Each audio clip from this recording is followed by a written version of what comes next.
এটা হচ্ছে বড় অপরাধ ঢাকতে নাটক করা আর কি। বড় অপরাধ বলতে সকাল থেকে তো বড় বড় নাটক আমরা দেখতেছিলাম যে 21-এ হলে তাদের দলীয়পন্থী এক কর্মকর্তা একদম ব্যালটে তাদের হচ্ছে চেকলিস্ট দিয়ে করছে, আপনার ব্যালট বক্সে ঢুকিয়ে ধরা করার পরে তাকে প্রত্যাহার করা হয়েছে।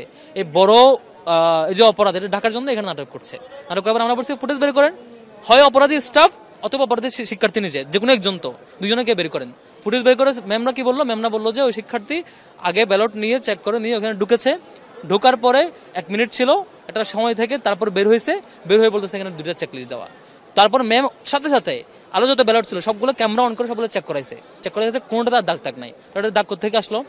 তো এখানে অপরাধীকে বের করতে হবে। যদি এমন হয় যে স্টাফ অপরাধী, তাহলে স্টাফ বিএমপি করে কিনা ছাত্রদেরকে সার্ভ করার জন্য ওই অপরাধ ঢাকার জন্য এটা করতেছে কিনা, অথবা ওই শিক্ষার্থী ছাত্রদেরকে সার্ভ করার জন্য ওই জিনিস করার জন্য করছে কিনা, ওই টিচারদের দায়িত্ব এটা বের করা।